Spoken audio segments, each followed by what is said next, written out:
Honorable Chairman of the Andhra Pradesh State Legislative Council, Honorable Speaker of Andhra Pradesh Legislative Assembly, and Honorable members of this August Legislature,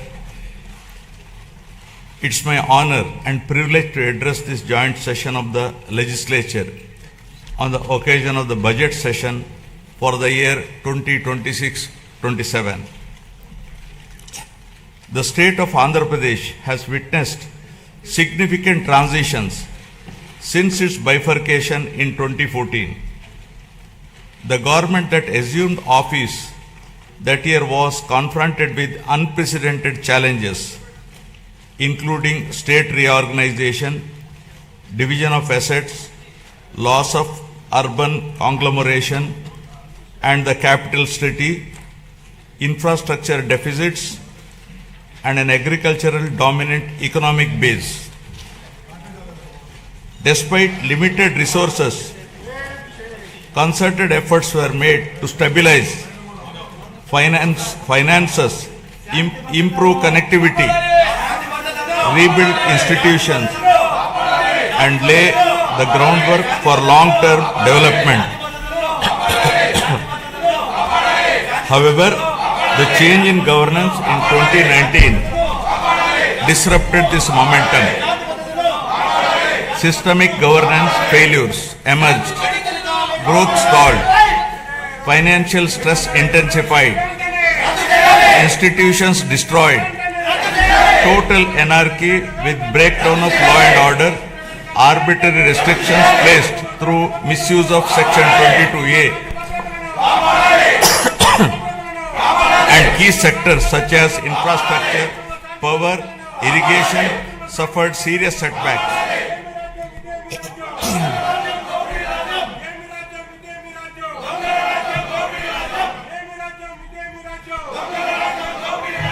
Disenchanted by these experiences, the people of Andhra Pradesh responded their faith once again in my government in 2024, granting an unprecedented mandate to rebuild the state.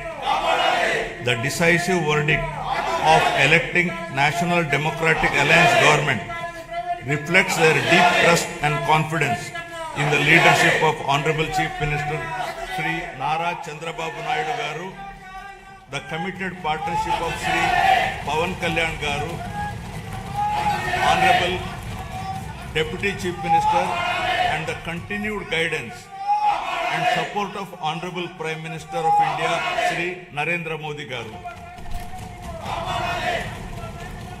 Over the last 19 months, my government has followed a calibrated path from revival towards ascendance.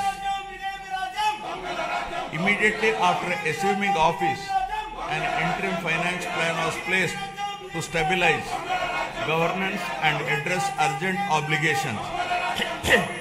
This was followed by our first budget, prepared within a short span, which focused on delivering Super 6 and other welfare measures and restarting development activity. Over the next 9 months, corrections were made in policies, system, and expenditure priorities. We then presented a full-year budget anchored in a long-term vision. Today, governance has moved beyond revival with welfare, development, and governance aligned to future-ready models. Upon assuming office, my government placed transparency at the forefront by releasing 7 white papers that objectively documented and thereby made common citizens understand the misgovernance in public finances, derailment of the Polavaram project, destruction of the power sector, misappropriation of natural resources, criminal excise policies, deterioration in law and order, and the misguided 3 capital proposal with an aim of destroying futuristic Amaravati that stalled the state's overall progress. By openly acknowledging the problems, my government demonstrated transparency and seriousness of intent. rather than treating them as standalone reports. Government viewed these papers as a starting point for course corrections. Present phase of governance is extremely critical and cannot be considered business as usual. It calls for a clear roadmap and a shared resolve for transformative governance. Accordingly, the government has unveiled the Swarnandhra Vision 2047, placing families and communities at the heart of development.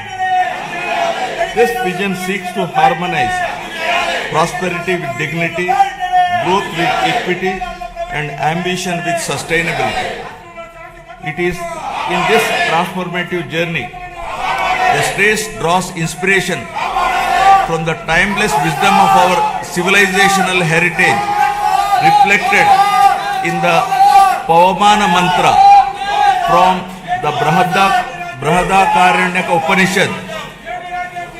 Asatoma Sadgamaya, Asatoma Sadgamaya, Tamosoma Jyotirgamaya, Mrityorma Amritagamaya.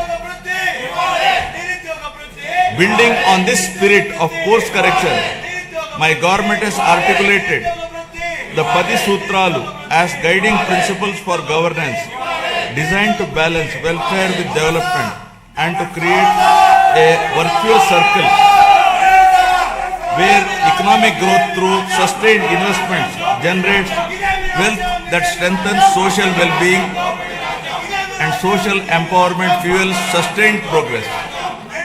These principles serve as a moral and administrative compass, placing people at the center of policy while ensuring fiscal prudence, institutional integrity, and long-term sustainability. To translate vision into action, a dedicated mission framework has been initiated, operating with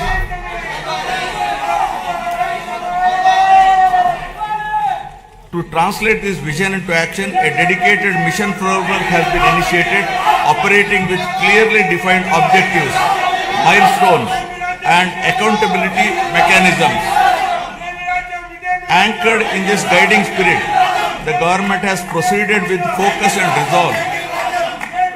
The Swarnandhra Vision lays out a clear economic pathway, aiming for sustained high growth to build a rupees 308 lakh crore economy with a per capita income of rupees 55 lakh by 2047.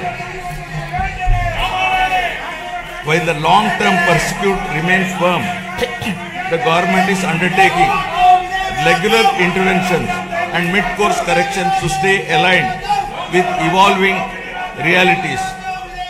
A structured review and monitoring framework has been instituted with periodic conferences of ministers, secretaries, and district collectors to assess progress, address bottlenecks, and implement timely course correction, ensuring accountability and continuity in execution.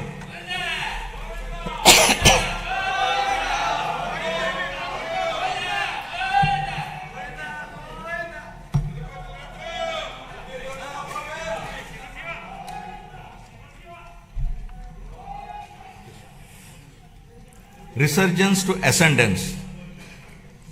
My government has embarked on a clear and deliberate journey from resurgence to ascendance, guided by the resolve to rebuild, renew, and rise. The initial phase of governance focused on restoring